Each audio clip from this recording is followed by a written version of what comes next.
Hello, sa magandang umaga, hapon, gabi sa inyong lahat sa patuloy na nakikinig at sumusubaybay itong aming programang ito, itong EJMI Online Music Radio.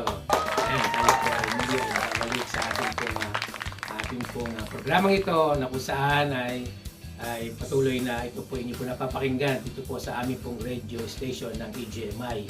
Kaya nga po ay kami po ay patuloy din naman na nagpapasalamat sa patuloy niyong pagsubaybay sa aming pong stasyong ito na kung saan ay kayo po ay nariyan na nakikinig at nakikipanood sa aming pong topic na ito at maging nakakapakinig kayo ng mga awitin na aming pong pinopost dito po sa aming pong YouTube channel. At salamat po sa inyo pong patuloy ng pagtangkilik at nagpapasalamat kami sa lahat ng inyo pong ginagawang effort din po na kayo po ay nagbibigay mensahe at patuloy din po na nagbi-views. Yan, nagbi-views po sa ating pong YouTube channel na ito. At ito nga po ay inihahandog po natin sa ating Panginoon at maging sa inyo po na lahat po na sumusubaybay sa itong pong ating pong istasyon ito. At muli, tayo po ay nagbabalik sa ating pong topic na ito na kung saan ay napakaganda po ng ating pong pag-uusapan ngayon.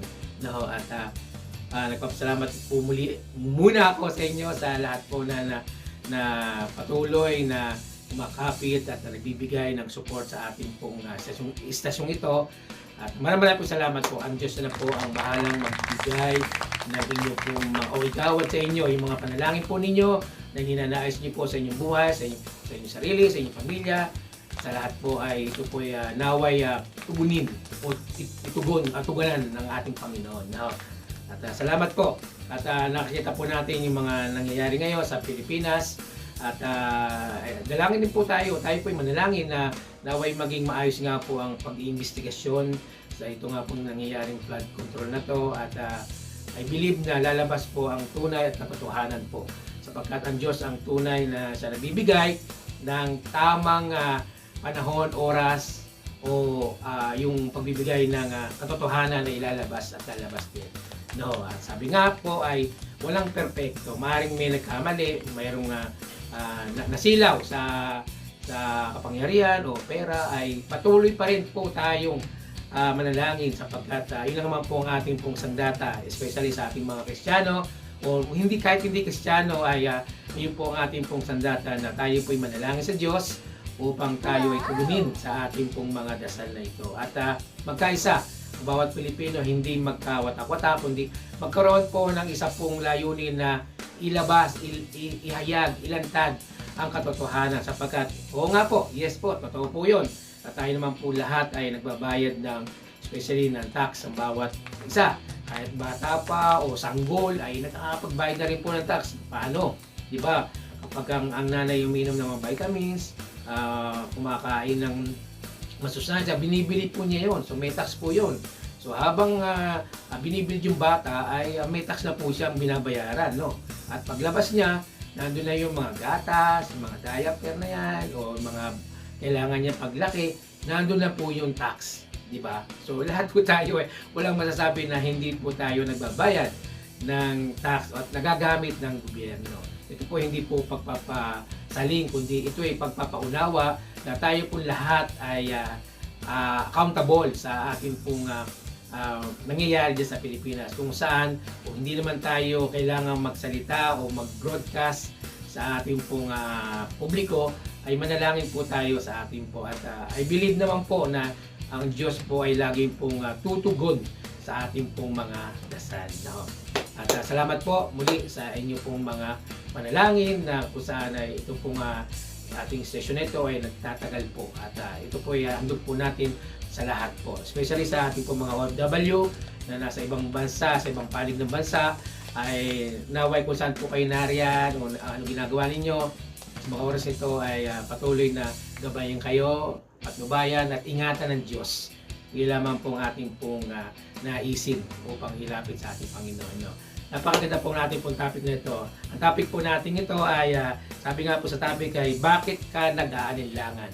Bakit ka nag-aalinlangan? Yan. Bakit nga ba tayo nag-aalinlangan, mga kaproks, mga kapatid? No? Sapagkat minsan, dumarating sa punto na kahit na Kristiyano na, ay nagkakaroon po ng doubt o pag-aalinlangan, di ba? Minsan, nangyayari to minsan sa pangyari na biglaan ba, yung parang nangyayari to na hindi natin inaasahan, na parang hindi natin nakonsulta o nasabi sa ating Panginoon yung mga ating pong nagagawa sa ating buhay, no?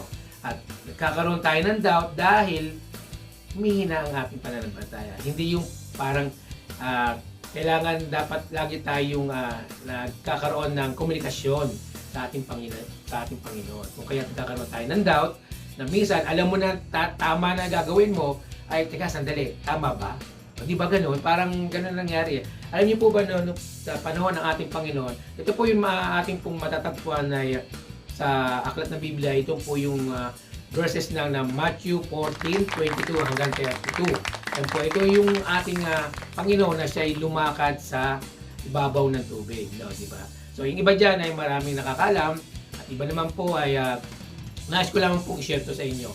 Yung pong panahon na ang ating Panginoon ay nasa mundong ito, ay siyempre kabila ng ginagawa niyang paglalakad, pagpupunta sa mga ibang bayan, at sa kanya pong pagbibigay ng yung ginagawa niyang nag-evangelize o evangelism, no, di ba? So, sa kanyang pagbibigay ng ebanghelyo, ay ang sabi niya doon sa mga disipulo ay mauna na kayo. Pumunta na kayo sa kabilang baryo, parang ganon. Ay short ano ko lang po to, no? Inaano ko lang. Nililiitan ko lang po yung pagkwento. At yun nga po, ang ating Panginoon ay umakyat sa bundok, mataas upang manalangin. Ganun nga po, di ba? Pagka tayo ay nag-evangelize o nag-evangelism, kailangan manalangin ka muna. Hiningi mo yung proteksyon ng ating Panginoon upang maganap yung gusto niya at hindi ang gusto natin, di ba? Ganun po talaga. So, nung sinabi po niya sa mga disipulo na mauna sila, ay naglayag po sila. Ginamit nila yung bangka hanggang sa parang yung sa pagkakataon na nasa kalagitnaan na sila, ay doon sila nakaramdam ng malakas na hangin, malakas na alon. So, nagkaroon sila ng fear o takot, no, sa kanila sa sarili dahil parang iniisip niya wala naman si Jesus, wala ang Panginoon, wala yung Panginoon na nung araw na yon, di ba? Parang ganoon, nakadepende sila kung ano ang gagawin ng ating Panginoon Then, nakakita sila na may lumalakad sa ibabaw ng dagat o tubig. At nakita nila, napansin nila na si Jesus ang nandoon. Na naglalakad. So, una, siyempre, sino ba naman ang makakakita ng gano'n naglalakad? Hindi parang kita daw nila ay parang multo.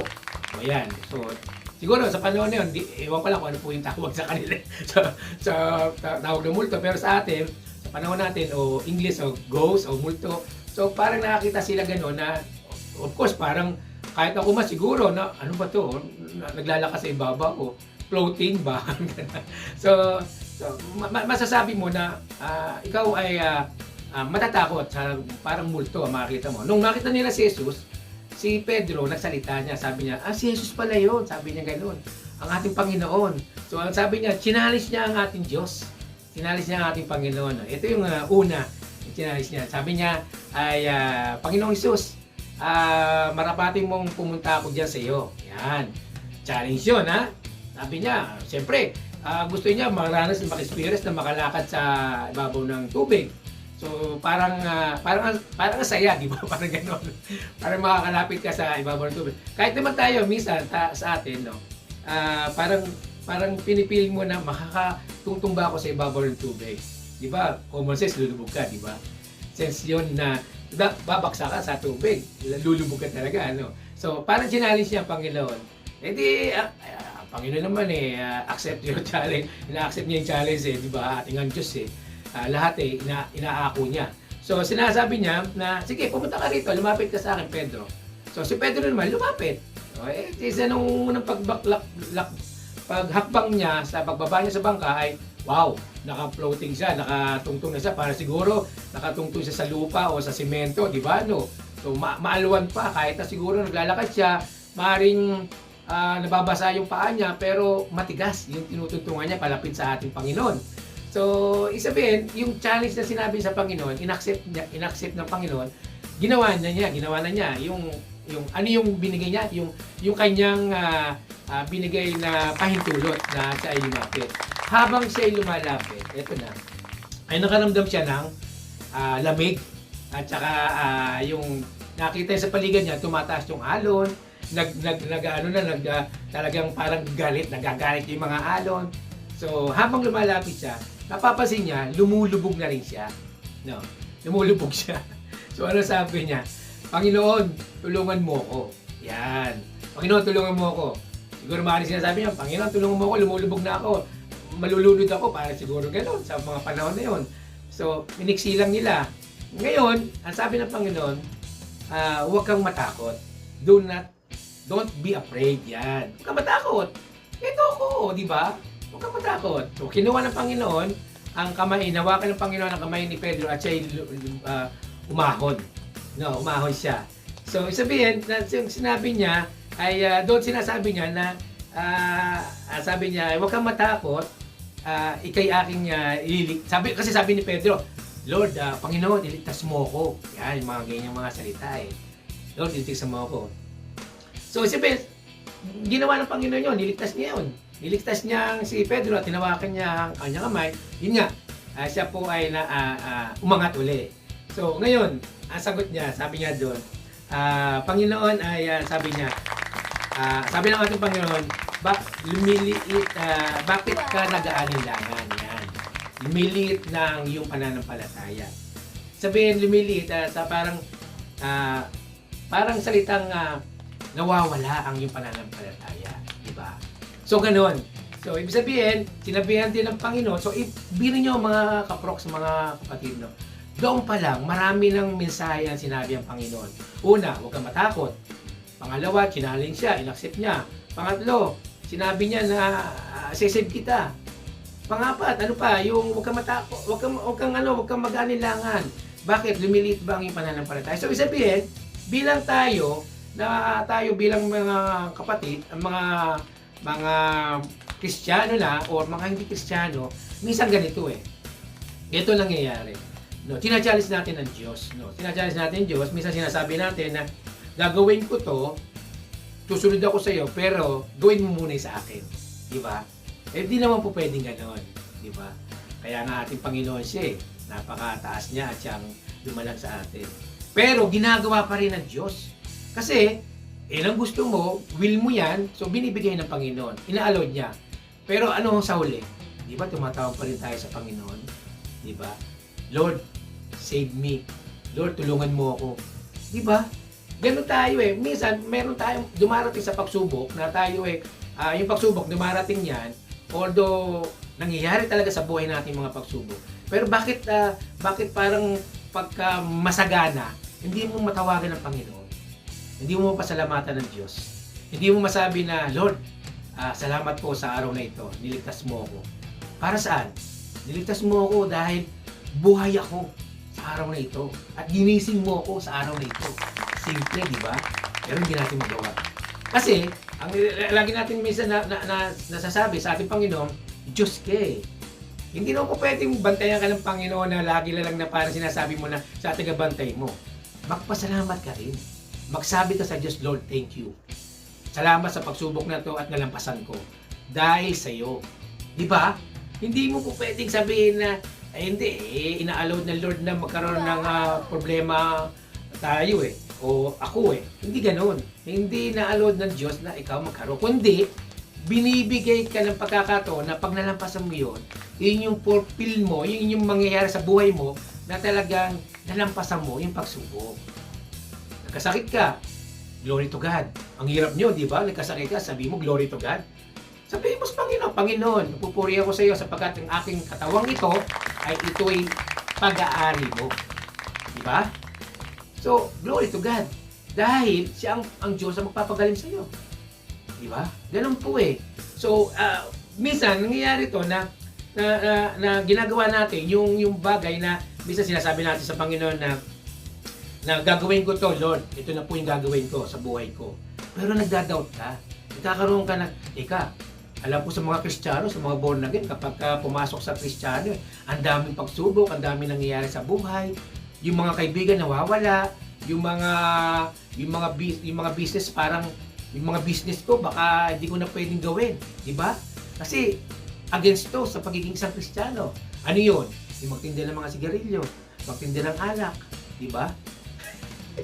Sorry naman po. Pero yun po talaga ang katotohanan. Di ba?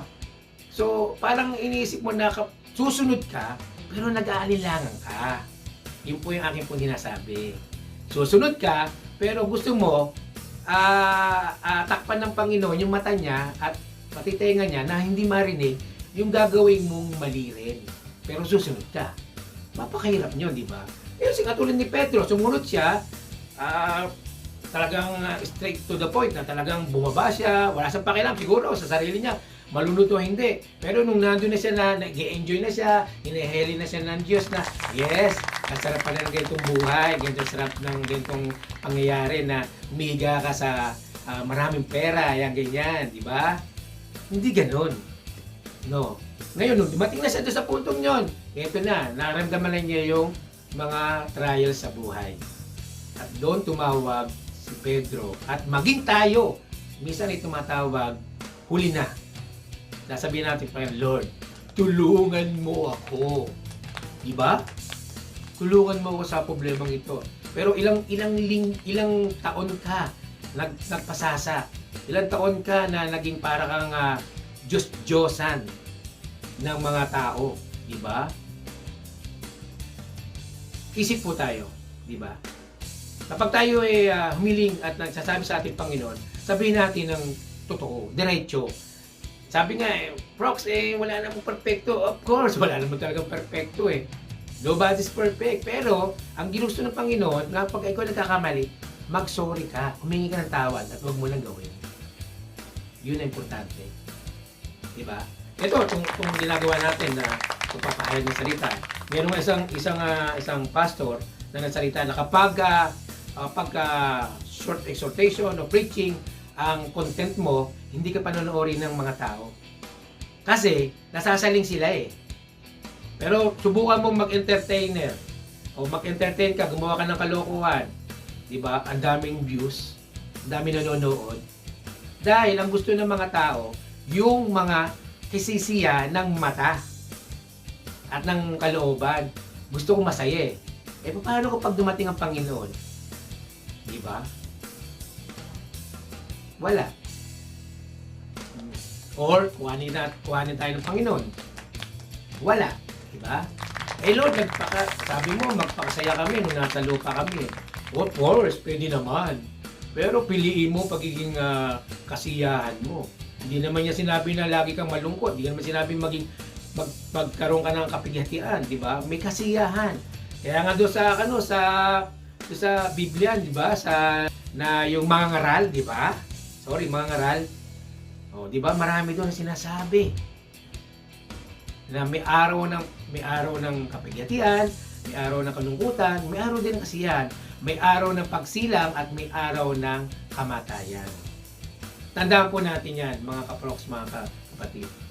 Never po nating laging set aside na lagi na lang sinasabi natin na I'm blessed. Blessed ako ngayon. Pagpapala ako ngayon. Paano pag dumating yung pagsubok? Masasabi mo ba sa Lord na hindi ako natatakot? Masasabi mo ba sa Panginoon na hindi ko kailangan ang pag-aalinlangan? Diba? Nag-aalinlangan ka na nga eh. Kung ano mangyayari mo. Ito nga, minsan nangyayari. Hindi pa nga dumarating ang kinabukasan, iniisip mo na kung ano yung ulam mo eh. Ano kakainin mo bukas eh. Diba? Kasi bilang isang magulang, siyempre iniisip natin kung ano kakainin ng pamilya natin. But sabi nga, ay ibigay mo sa Diyos ang pagtitiwala. At ang Diyos ang magbibigay. Yung mga ibon eh, kumakain sila, diba? Wala naman nagpapakain eh. Yun nagpo-provide. Diba ang Panginoon? Ganoon din po tayo, mas mahigit tayo sa kanila. Na mayroon tayong kalayaan na magsabi sa ating Panginoon. Diba? So ganun po, habang tayo po ay lumalakad sa mundong ito, na gaya na ginagawa ni Pedro, ay nagkakaroon po ng pagsasaayos sa bawat faith po natin, sa pananampalataya natin. Itinutuwid tayo ng Diyos. Yun po yung ibig sabihin. So, sabihin po yung aral na yon ay huwag tayo matakot at pangalawa, humingi tayo ng pag-iingat sa ating Panginoon. Yung mga desisyon natin dapat naka-align sa ating Diyos. At yung pananampalataya natin, update natin. Hindi degree, pababa. Decrease, parang hindi decrease, dapat increase. Yan. Hindi yung porque dahil nandiyan ang Panginoon, ay maunawaan ako ng Diyos. Hindi ka naunawaan ng Panginoon. Kasi hindi ka naman nagsasabi sa Kanya. Yun nga pagbigay ng hangin sa umaga eh. Paghinga mo eh. Buhay ka eh. Hindi pa ba yung mga problema mo? Sa dami ng anak ng Panginoon dito sa mundong ito. Diba? Simple na sabihin mo, Lord, salamat po. Sa umagang ito. Lord, salamat po sa maghapong ito. Diba? So, wag nating expectin o naway mangyari sa atin yung nangyari kay Pedro. Na napakasigla niya, napakalakas niya magsalita na pupunta ako diyan. Punta ako sa harapan mo. Oh, binigyan siya ng Panginoon. O sige, come to me. Pumunta ka sa akin. Eh, nandun ka, lumulubog siya. Tulungan mo ako, Panginoon. Huwag ganon. Diba? Huwag lang na lagi tayong maasa na, Lord, bless mo ako ngayon. Susunod na bukas, Lord, bless mo ako. Susunod, bless mo. Puro bless. So, hello? Diba? Puro bless. Dumarating sa atin sa punto na kailangan din natin tayo ay tumalaw, kumilos, dahil yung panalangin natin ginagawa, kailangan with action. Mag-action tayo. No? So, tandaan po natin, mga kaproks, mga kapatid, na ang ating pong ginagalawan sa mundong ito ay permanente. Hindi po ito permanente. Temporary lang tayo rito. So, kung ikaw ay nasa stage na alam mo na ang Panginoon ang kailangan mo, kailanganin mo talaga. Huwag mo nang kailangan mo lang dahil ngayon lang. Sa mga susunod, kailangan mo siya at sa susunod pa. Diba? Tandaan po natin na ang buhay po natin ay sa Diyos magsusulit. Hindi dito. Lahat po ng bagay nito ay maiiwanan po natin. Ano man ang yaman mo sa mundong ito, hubad kang haharap sa Diyos. Ako, hubad tayong haharap sa Panginoon. At doon natin malalaman kung saan ka pupunta, either doon o dito. Yun lang. So, maraming salamat sa inyo pong pagdinig ng maliit na mensaheng ito sa patuloy po na pagbibigay po ninyo ng oras sa ating pong topic na to tungkol nga po sa bakit ka nag-aalinlangan. Ito po ang ating pong verse for today. Sabi nga, sa Diyos ay inilagak ko ang aking tiwala. Hindi ako matatakot anumang magagawa ng tao sa akin. Awit 55 verse 11. True, totoo, tama. No, ano magagawa ng tao kung ang Panginoon at ikaw ay meron ng relasyon sa bawat isa, sa kanyang Panginoon, sa ating Panginoon. Kaya sasabi, ilagak mo ang iyong sarili o tiwala mo sa ating Panginoon.